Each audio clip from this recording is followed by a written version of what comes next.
వద్దంటున్న ఈ బండదాంతో నాకు బలవంతంగా పెళ్లి చేశారు. ఇప్పుడు ఈ అక్రమ సంతానానికి కూడా ఆయన నా పేరు పెట్టాలనుకుంటున్నారు. నా పేరు సమీర. మా అమ్మ చనిపోయినప్పుడు సరిగ్గా నాకు 7 ఏళ్ళు. అది జరిగిన కొద్ది రోజులకే మా నాన్న 2 పెళ్లి చేసుకుని పిన్నిని తీసుకొచ్చాడు. మా పిన్ని, నా సవతి చెల్లి ఎప్పుడు నాతో అయిష్టంగానే ప్రవర్తించేవారు. నేను చాలా అందంగా ఉండేదాన్ని. అది తట్టుకోలేక మా పిన్ని నన్ను ఏదో ఒక కారణంతో కొడుతూ ఉండేది. నాకు 15 ఏళ్ళు వచ్చేసరికి ఏం జరిగిందో తెలీదు. నా హార్మోన్లు దెబ్బతినడం వల్ల ఉన్నట్టుండి నేను లావుగా అసహ్యంగా తయారయ్యాను. నా బరువు 120 కిలోలకు పెరిగింది. మా పిన్ని ఎవరికి తెలియకుండా ఏవో మందులు ఇచ్చిందని, దానివల్లే నాకు హార్మోన్ల ప్రాబ్లమ్స్ వచ్చి నేను లావుగా మారానని నాకు తర్వాత తెలిసింది. అందరూ నన్ను చూసి ఎగతాళి చేసేవారు. ఏ అబ్బాయి కూడా నన్ను చూడ్డానికి ఇష్టపడేవాడు కాదు. నేనెంత డిప్రెషన్లోకి వెళ్ళానంటే సూసైడ్ కూడా చేసుకోవాలనుకున్నాను. కానీ అనుకోకుండా ఒకరోజు నాకు సంబంధం వచ్చింది. సంజయ్ సిటీలోనే బాగా రిచ్ మరియు అందమైన బిజినెస్ మ్యాన్. అంత ధనవంతుడు, అందగాడు అయిన సంజయ్ నన్నెందుకు పెళ్లి చేసుకోవాలనుకుంటున్నాడో నాకు అర్థం కాలేదు. కానీ నేను చాలా సంతోషించాను. ఇక అంతా బాగానే ఉండిపోతుందని అనుకున్నాను. కానీ పెళ్లి తర్వాత జరిగిన సంఘటన నేను కలలో కూడా ఊహించలేదు. పెళ్ళైన వెంటనే నా భర్త సంజయ్ పై చదువులకని వేరే ఊరికి వెళ్ళిపోయాడు. సరిగ్గా అదే రోజు సాయంత్రం హఠాత్తుగా నేను కళ్ళు తిరిగి పడిపోయాను. ఏదో హెల్త్ ప్రాబ్లం అనుకుని డాక్టర్ దగ్గరకు వెళ్తే అక్కడ ఊహించని సంఘటన జరిగింది. అది నాకు ఇప్పటికీ మిస్టరీగా మిగిలిపోయింది. డాక్టర్ చెప్పింది విని నా కాళ్ళ కింద భూమి కంపించినట్లయింది. సమీరా, నువ్వు తల్లివి కాబోతున్నావు సమీరా. డాక్టర్ మాటలు వినగానే 18 ఏళ్ల సమీర గుండె ముక్కలైంది. ఆమెకు ఎంత ఆలోచించినా తను ప్రెగ్నెంట్ ఎలా అయ్యిందో అర్థం కాలేదు. సమీర ఎలా షాక్ అయిందో ఆమె తండ్రి కూడా అలానే నిర్ఘాంతపోయాడు. డాక్టర్ మాటలు వింటూనే అతను సమీరపై విరుచుకుపడ్డాడు. ఇంత లావుగా ఉన్న నిన్ను పెళ్లి చేసుకోవడానికి ఎవరూ ముందుకు రాలేదు. రావుగారి కుటుంబం నిన్ను కోడలుగా చేసుకోవడానికి ఒప్పుకున్నారు. కానీ నువ్వు నా గౌరవాన్ని మట్టిలో కలపడానికే కంకణం కట్టుకున్నట్టున్నావు. నిన్ననే పెళ్ళయింది, కానీ ఈరోజు నువ్వు ప్రెగ్నెంట్ అయ్యావు. పెళ్ళైన వెంటనే సంజయ్ పై చదువులకు వెళ్ళిపోయాడు. అలాంటప్పుడు ఇదంతా ఎలా జరిగింది? పెళ్లికి ముందు నువ్వు సంజయ్ని కలవలేదు కదా? లేదు నాన్న, నేను సంజయ్ని మొదటిసారి నిన్ననే కలిశాను. నన్ను తాకడం కాదు కదా, కనీసం అతను నా వైపు కన్నెత్తి కూడా చూడలేదు. సిగ్గులేనిదానా, మరి ఎవరితో తిరిగి ఇంత పాపం చేశావు? ఇప్పటిదాకా నీ ఆకారం మూలంగా నీకు పెళ్లి చేయలేకపోయాను. ఇప్పుడు మళ్ళీ ఇదొకట. సంజయ్కి అతని ఇంట్లో వాళ్ళకి తెలిస్తే నేనేం సమాధానం చెప్పను? నాన్న, నేనే తప్పు చేయలేదు నాన్న. అసలు ఇది ఎలా జరిగిందో కూడా నాకేం అర్థం కావడం లేదు. నువ్వు వెంటనే అబార్షన్ చేయించుకో, లేదంటే మనం ఈ సమాజంలో తలెత్తుకు తిరగలేం. సరిగ్గా అప్పుడే డాక్టర్ ఆయన మాటలకు అడ్డుపడి ఇలా అంది. సమీర 4 నెలల గర్భవతి. ఇప్పుడు కనుక అబార్షన్ చేస్తే ఆమె ప్రాణాలకే ప్రమాదం. అది విన్న సమీర తండ్రి మళ్ళీ సమీరపై విరుచుకుపడ్డాడు. 4 నెలల నుంచి జరుగుతున్న ఈ నిర్వాకం గురించి మాతో ఇప్పుడు చెబుతున్నావా? నిజం చెప్పు, ఈ పాపం ఎవరిది? కష్టాల ఊబిలో ఉన్న మమ్మల్ని బయటికి తీసుకొచ్చారు రావు గారు. ఇప్పుడు నీ వల్ల మళ్ళీ మన కుటుంబం దిగజారే పరిస్థితి వచ్చింది. నన్ను నమ్మండి నాన్న, గత 5 నెలలుగా నేను ఇంటి నుండి అడుగు కూడా బయట పెట్టలేదు. అప్పుడే సమీర వాళ్ళ నాన్నకి సంజయ్ వాళ్ళ నాన్న నుండి కాల్ వచ్చింది. చూడండి, నాకు సమీర ప్రెగ్నెన్సీ గురించి తెలుసు. మీరేమీ బాధపడకండి. ఆ బిడ్డను సంజయ్కి వారసుడిని చేసే బాధ్యత నాది.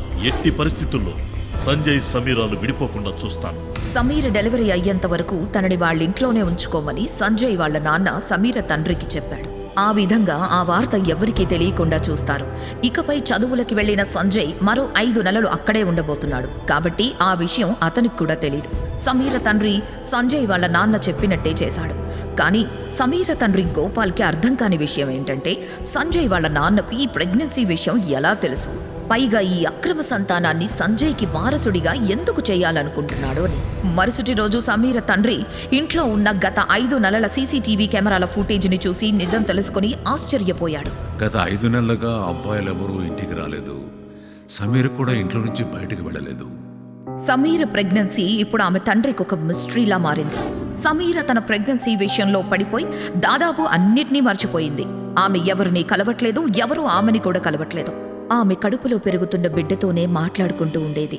అలా ఉండగా ఒకరోజు సమీర వాళ్ళ ఇంటి బయట గార్డెన్లో మొక్కలకు పైప్తో నీళ్లు పడుతూ ఉండగా అకస్మాత్తుగా ఆమె కాళ్ల కింద భూమి అదిరినట్లు అనిపించింది. ఆ శబ్దం విని అటు చూడగా వాళ్ళింటి మెయిన్ గేట్ వైపు నుండి ఒక స్పోర్ట్స్ బైక్ లోపలికి వచ్చింది. ఆ బైక్ మీద వచ్చిన అతన్ని చూసి సమీర గుండె వేగం పెరిగినట్లు అనిపించింది. అతను మరెవరో కాదు, సమీర భర్త సంజయ్. నువ్వు 5 నెలల తర్వాత కదా రావాల్సింది. ఎదురుగా సంజయ్ని చూడగానే భయంతో సమీర గుండె వేగంగా కొట్టుకుంది. ఇంకా గొంతు కూడా తడ ఆరిపోయింది. కోపంతో రగిలిపోతున్న సంజయ్ సమీరని చూస్తూ నీ సిగ్గులేని పనులకో హద్దు లేదు. దొంగ పోలీసుని ప్రశ్నించినట్టు నువ్వు నన్ను అడుగుతున్నావా? సంజయ్ మాటలు విన్న సమీరకు ఒక్కసారిగా చెమటలు పట్టేశాయి. ఆమె కాళ్లపై సరిగ్గా నిలబడలేకపోయింది. కళ్ళు తిరిగి కింద పడబోయింది. సంజయ్ మాటలకు సమీరకు ఏం సమాధానం చెప్పాలో కూడా అర్థం కావడం లేదు. సరిగ్గా అప్పుడే సమీర తండ్రి గోపాల్ కారు మెయిన్ గేట్ నుండి లోపలికొచ్చింది. గోపాల్ వెంటనే కారు దిగి సంజయ్ దగ్గరికొచ్చాడు. బాబు సంజయ్, సడన్గా వస్తున్నానని ఫోన్ చేసావు. మీ కాలేజ్కి హాలిడేస్ ఇచ్చారా? పెళ్ళైన 4 నెలల తర్వాత వచ్చాను. మీరు మీ అల్లుడికి ఇలాగైనా వెల్కమ్ చెప్పేది? ఏంటో చాలా చాలా మార్పులు జరిగినట్టున్నాయి ఇక్కడ. సంజయ్ సమీర కడుపు వైపు చూస్తూ తన జేబులో నుంచి మందు బాటిల్ తీసి తాగడం మొదలుపెట్టాడు. వచ్చినప్పటి నుంచి అతని కళ్ళు సమీర కడుపునే గమనిస్తున్నాయి. సిచ్యుయేషన్ని కాస్త మార్చేందుకు గోపాల్ సంజయ్తో, రండి సంజయ్ బాబు, లోపలికి వెళ్ళి మాట్లాడుకుందాం. చూడండి సంజయ్ బాబు, మీకు ఈ పెళ్లి ఇష్టం లేదని నేను అర్థం చేసుకోగలను. అది విన్న సంజయ్ ఒక్కసారిగా, మీకు అర్థమైన విషయం మా ఇంట్లో మా నాన్నకు అర్థం కావటం లేదు. వద్దంటున్న ఈ బండదాంతో నాకు బలవంతంగా పెళ్లి చేశారు. ఇప్పుడు ఈ అక్రమ సంతానానికి కూడా ఆయన నా పేరు పెట్టాలనుకుంటున్నారు. ముందు అసలు ఈ బండదాన్ని నా మెడకు కట్టి ఎందుకు నా మీద పగ తీర్చుకోవాలనుకుంటున్నారో అర్థం కావట్లా. తను చూస్తేనే నేను చెయ్యని నేరానికి శిక్ష అనుభవిస్తున్నట్లుగా అనిపిస్తోంది. తనతో ఒక్క క్షణం కూడా నేను ఉండలేకే పెళ్లి మండపం నుంచి వెంటనే వెళ్ళిపోయాను. అరిచి అరిచి సంజయ్ ఆవేశంతో ఊగిపోతున్నాడు. నెలల తరబడి తనలో దాచుకున్న ఉక్రోషాన్ని బయటికి కక్కుతున్నట్టుగా ఊపిరి పీల్చుకున్నాడు. సంజయ్ కోపం తారాస్థాయికి చేరుకుంది. ఇంకా తన మీద కోపం తగ్గక సమీర వైపు చూస్తూ, చూడండి సిగ్గులేంది, వేరొకరి బిడ్డను తన కడుపులో పెట్టుకొని నన్ను పెళ్లి చేసుకుంది. అయినా ఇంత జరిగినా కూడా ఈరోజు నా ముందు ఎలా సిగ్గు లేకుండా నిలబడిందో. ఎలా అనుకుంటున్నావు నీ బిడ్డకు నా ఇంటి పేరు పెడతానని? ఎవరి బిడ్డనో రావు గారింటికి వారసుడిని చేద్దాం అనుకున్నావా? సంజయ్ మాటలు విని సమీర ఎంత బాధపడిందో అంతకంటే ఎక్కువగా తనకి కోపం వచ్చింది. లావుగా ఉండడం వల్ల ఇలాంటి మాటలు వినడం అలవాటు చేసుకున్నా ప్రస్తుతం తనకి పుట్టబోయే బిడ్డ గురించి అలా మాట్లాడుతుంటే భరించలేకపోయింది. ఎవరో నా బిడ్డ గురించి నోటికొచ్చినట్టు మాట్లాడుతుంటే నేనెందుకు వినాలనుకుంది. బిడ్డ గురించిన ఆలోచన రాగానే సమీరకు ఒక్కసారిగా ఎక్కడలేని తెగింపొచ్చి ఏమీ ఆలోచించకుండా, ఈ పెళ్లి మీద నాకు నమ్మకం లేదు అని అంది. అది విన్న గోపాల్ మరియు సంజయ్ షాక్తో నిలబడిపోయారు. అంత అమాయకంగా ఉండే అమ్మాయికి ఇంత ధైర్యం ఎలా వచ్చిందని సంజయ్కి అర్థం కాలేదు. అయినా నన్ను ఎదిరించడానికి ఎంత పొగరు అని ఏదో అనబోతూ ఉండగా గోపాల్ సంజయ్ని కన్విన్స్ చేస్తూ, సమీరకి ప్రస్తుతం ఆరోగ్యం బాగోలేదు, తన మాటలు పట్టించుకోవద్దు. ఒకవేళ పుట్టబోయే బిడ్డ మీకు అడ్డమైతే ఆ బిడ్డ పుట్టిన వెంటనే సమీర నుండి శాశ్వతంగా దూరం చేస్తాను. నా మాట నమ్మండి. తన తండ్రి మాటలు విన్న సమీరకు తనను వెనక నుండి ఒక పెద్ద ట్రక్ ఢీకొట్టినట్టు, ఆమె జీవితం చావు బ్రతుకుల మధ్య పోరాడుతున్నట్టు అనిపించింది. ఒక్క క్షణం ఊపిరాగిపోయినట్టు అనిపించింది. సరిగ్గా అదే సమయంలో సమీరకు ఉన్నట్టుండి కడుపులో నొప్పి మొదలైంది. నొప్పికి విలవిల్లాడుతూ కింద పడబోయింది. అది చూసిన గోపాల్ వెంటనే సమీర దగ్గరికి పరిగెత్తుకుంటూ వచ్చి తనని కూర్చోబెట్టి హడావిడిగా అంబులెన్స్కి కాల్ చేశాడు. అదంతా చూస్తున్న సంజయ్ తనకు ఏమాత్రం సంబంధం లేనట్టు కనికరం లేకుండా అక్కడి నుండి వెళ్ళిపోయాడు. చీకటి పడుతూ ఉండగా సమీరకి కళ్ళు మూతలు పడసాగాయి. నెమ్మదిగా తన స్పృహ కోల్పోయింది. పిల్లల ఏడుపుకి సమీర నెమ్మదిగా కళ్ళు తెరిచింది. చూడముచ్చటగా ఉన్న 2 పిల్లలు తన పక్కనే ఉన్నారు. సమీర కవల పిల్లలకి జన్మనిచ్చింది. వారిలో ఒకరు అబ్బాయి, మరొకరు అమ్మాయి. ఆ పిల్లల్ని చూడగానే సమీర తన బాధలన్నీ మర్చిపోయింది. సమీర తన పిల్లల్ని ఒడిలోకి తీసుకుంటూ ఉండగా అకస్మాత్తుగా ఒక ముసుగు మనిషి అక్కడికి వచ్చి పిల్లల్ని లాక్కోవడానికి ప్రయత్నించాడు. ఆ సమయంలో సమీర బలహీనంగా ఉండడం వల్ల తను ఎంత ప్రయత్నించినప్పటికీ ఆ వ్యక్తిని ఎదుర్కోలేకపోయింది. సమీర తన కూతుర్ని మాత్రం ముసుగు వ్యక్తి నుండి కాపాడుకోగలిగింది. కానీ ముసుగు మనిషి సమీర కొడుకును తీసుకొని పారిపోయాడు. కూతురికి కూడా ప్రమాదం ఉందని సమీర భయపడింది. దాంతో అట్నుండటే సమీర బెంగళూరులోని మేనత్త వద్దకు వెళ్లిపోయింది. నెమ్మదిగా సమీర పరిస్థితి మెరుగుపడ్డం మొదలైంది. ఆమె తన కూతురుతో కొత్త జీవితాన్ని ప్రారంభించింది. చూస్తుండగానే 6 ఏళ్లు గడిచిపోయాయి. ఆ 6 ఏళ్లలో చాలా మార్పులొచ్చాయి. సమీర ఒబెసిటీ ప్రాబ్లం నుండి బయటపడి నాజూగ్గా ఎంతో అందంగా తయారైంది. ఇప్పుడు ఆమెని గుర్తుపట్టడం ఎవరికైనా కష్టమే. అంతేకాదు, ఈ 6 ఏళ్లలో సమీర ఒక ఫేమస్ న్యూరో సర్జన్గా మారి డాక్టర్ మీరా గుప్తా పేరుతో ఫేమస్ అయింది. సమీర తండ్రి ఈ 6 ఏళ్లలో ఒక్కసారి కూడా ఆమెకు ఫోన్ చేయలేదు. కానీ ఈరోజు హఠాత్తుగా ఫోన్ చేసి ఏం చెప్పాడంటే అది విన్న సమీర మొహంలో దిగులు మొదలైంది. అసలు ఏం జరిగిందని సమీర మేనత్త ఆమెను అడిగింది. అప్పుడు సమీర వాళ్ళ అత్తతో, నాన్న కాల్ చేశారు, నేను వెంటనే హైదరాబాద్కి వెళ్ళాలి. ఇంత సడన్గా ఏం జరిగిందో తెలీదు, చాలా అర్జెంట్ పని అన్నారు. అక్కడికి వచ్చిన తర్వాతే చెప్తానని చెప్పారు. నిజానికి హైదరాబాద్ అంటేనే సమీర భయపడేది. ఎందుకంటే తనకి సంబంధించి గతం తాలూకు చేదు జ్ఞాపకాలు అక్కడున్నాయి. అంతేకాదు తన 6 ఏళ్ల కూతురు మీద తన గతం యొక్క నీడ కూడా పడకూడదనుకుంది. కానీ ఈరోజు సమీర ఆ పరిస్థితిని ఎదుర్కోవాలని నిర్ణయించుకుంది. ఆమె మనసులో తనకు తాను ధైర్యం చెప్పుకుంటూ, నీ గతం నుండి ఇంకా ఎంతకాలం పారిపోతావు సమీరా? 6 ఏళ్ల క్రితం నువ్వు చేయలేకపోయిన పనిని ఇప్పుడు పూర్తి చేసే అవకాశం వచ్చింది. తప్పిపోయిన నీ బిడ్డని ఎలా అయినా కనిపెట్టాలి. అలా ఆలోచిస్తూనే సమీర తన లగేజ్ని సర్దుకొని కూతురితో కలిసి హైదరాబాద్ ఫ్లైట్ ఎక్కింది. ఫ్లైట్ ల్యాండ్ అవుతూ ఉండగా సమీర ఫోన్ మోగింది. తన తండ్రి గోపాల్ నుండి కాల్ వచ్చింది. సమీర ఫోన్ ఎత్తగానే గోపాల్ ఏ విషయం అడగకుండా ఇలా అన్నాడు, నేను పికప్ చేసుకోవడానికి సంజయ్ ఎయిర్పోర్ట్కి వస్తున్నాడు, అతనితో కలిసి నేరుగా ఇంటికి రా. అలా చెప్పి గోపాల్ ఆగిపోయాడు. మళ్ళీ ఏదో ఆలోచించి ఇలా అన్నాడు, ముందు నువ్వు ఇంటికి రా, నేను నీకు అన్నీ చెప్తాను కానీ. అది విని సమీర ఆలోచనలో పడింది. సంజయ్ నన్ను పికప్ చేసుకోవడానికి ఎందుకు వస్తున్నాడు?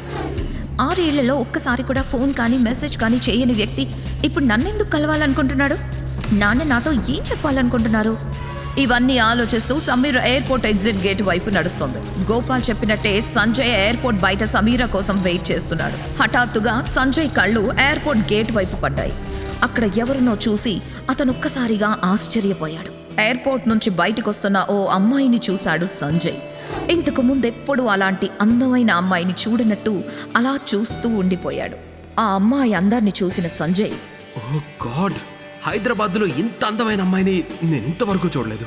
సంజయ్ ఏమాత్రం టైం వేస్ట్ చేయకుండా రైలింగ్ మీదుగా దూకి ఆ అమ్మాయి వైపు పరిగెత్తాడు. ఒక్కసారిగా సంజయ్ ఆ అమ్మాయి ముందుకొచ్చి ఆమె దారికి అడ్డంగా నిలబడ్డాడు. ఈ అందమైన అమ్మాయి మరెవరో కాదు, సమీర్ అనే అన్న విషయం సంజయ్కి ఏమాత్రం తెలియలేదు. సమీర రూపం పూర్తిగా మారిపోవడం మూలంగా అతను ఆమెని గుర్తించలేకపోయాడు. అకస్మాత్తుగా సంజయ్ని తన ఎదురుగా చూసిన సమీర ఆశ్చర్యపోయింది. ఒక్క క్షణంలో తనకి తన గతమంతా గుర్తొచ్చింది, దేన్నైతే తాను ఎప్పుడూ మర్చిపోవాలనుకునేదో. మళ్లీ అతను ఇంతకు ముందులా తనను అవమానించే అవకాశం ఉందనుకొని అలా జరిగితే సంజయ్ని చెప్పుతో కొట్టాలనుకుంది. కానీ తన కూతురు స్వీటీ ముందు ఎలాంటి డ్రామా క్రియేట్ చేయదలుచుకోలేదు. అప్పుడు అనుకోకుండా సంజయ్, హలో ఏంజల్, నువ్వు హైదరాబాద్కి మొదటిసారి వచ్చినట్లు అనిపిస్తోంది. ఎందుకంటే ఇంతకు ముందు ఎప్పుడు నిన్ను హైదరాబాద్లో చూడనే లేదు నేను. సమీర సంజయ్ మాటలు వినిపించుకోకుండా పక్కకు జరిగి టాక్సీని పిలవడానికి ట్రై చేస్తోంది. Taxi, taxi! తనను గుర్తుపట్టడం ఇష్టం లేక వదులుకున్న వాళ్లలో సంజయ్ కూడా ఒకడు.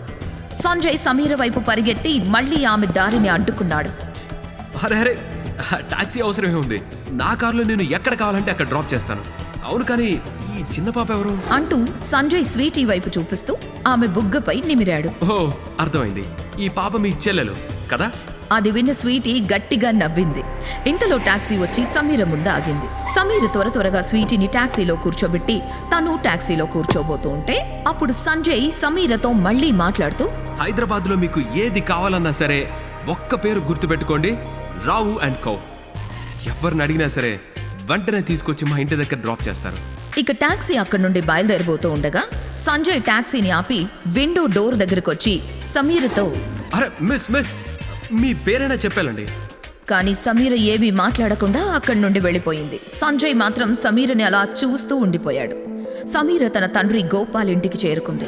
సమీరని చూడగానే తన తండ్రి, నువ్వు వచ్చేసావా? మరి సంజయ్ ఎక్కడా? సమీర తన తండ్రి మాటలకు సమాధానం చెప్పకుండా, ఇప్పుడైనా చెప్తారా ఇంత అర్జెంటుగా నన్నెందుకు పిలిపించారో? అప్పుడు సమీర తండ్రి తడబడుతూ, నువ్వు 2 పేపర్స్లో సంతకం చేయాలి. ఏంటా పేపర్లు? నువ్వు సంజయ్ విడిపోయి 6 ఏళ్ళు అవుతోంది. నువ్వు నీ జీవితంలో హ్యాపీగా ఉన్నావు. సంజయ్ కూడా తన జీవితంలో ముందుకు వెళ్ళాలనుకుంటున్నాడు. కాబట్టి మీరిద్దరు విడాకులు తీసుకోవడం మంచిది. నువ్వు ఈ విడాకుల పేపర్స్ మీద సంతకం చేయాల్సిందే. నేను ఒప్పుకుంటాను. ఎక్కడ సంతకం పెట్టాలి? సమీర తండ్రి ఆమెకు డైవర్స్ పేపర్స్ ఇవ్వగా సమీర ఎటువంటి ఆలోచన లేకుండా వాటిపై సంతకం చేసి ఇలా అంది, నాన్న, సంజయ్ వాళ్ళ నాన్నకు మేము విడాకులు తీసుకోవడం ఇష్టం లేదన్నారు, మరి ఆయన దీనికి ఒప్పుకున్నారా? ఆ ప్రశ్నకు సమాధానంగా ఆమె తండ్రి, బహుశా నువ్వు సరిగ్గా వినలేదేమో. నేను 2 పేపర్ల మీద సంతకం పెట్టాలని చెప్పాను. ఒకటి విడాకుల పేపర్స్, ఇంకొకటి వాళ్ళ నాన్నగారి కోసం అని చెప్తూ సమీర తండ్రి ఇంకొన్ని పేపర్స్ ని సమీరకిచ్చాడు. సమీర ఆ పేజీలను ఒక్కొక్కటిగా చదవడం మొదలుపెట్టింది. ఒక్కసారిగా ఆమె కాళ్ల కింద నేల కంపించింది. కోపంతో రగిలిపోయింది. ఆమె తన తండ్రితో, ఛీ, ఒక తండ్రిగా మీరు ఈ పేపర్లపై సంతకం చేయమని నన్నెలా అడుగుతున్నారు? సంజయ్ వాళ్ళ నాన్న ఈ కండిషన్ పెడితే మీరు ఒప్పుకున్నారా? నాకిప్పుడు అర్థమైంది. లావుగా ఉన్న నన్ను వాళ్ళ ఇంటికి కోడలుగా చేసుకోవడానికి అప్పుడెందుకు ఒప్పుకున్నారో నాకిప్పుడు అర్థమైంది. అయితే సంజయ్ వాళ్ళ నాన్న ఎలాంటి షరతు పెట్టాడు, ఆ పేపర్స్లో అసలు ఏం రాసుంది, సంజయ్ వాళ్ళ నాన్న అప్పట్లో పెళ్లికెందుకు ఒప్పుకున్నాడు, అసలు సమీరా ప్రెగ్నెన్సీ రహస్యం ఏంటి? సమాధానాలు తెలుసుకోవాలంటే ఇప్పుడే డౌన్లోడ్ చేసుకోండి పాకెట్ ఎఫ్ఎం, వినండి బెస్ట్ ఆడియో సిరీస్ రంగీలా.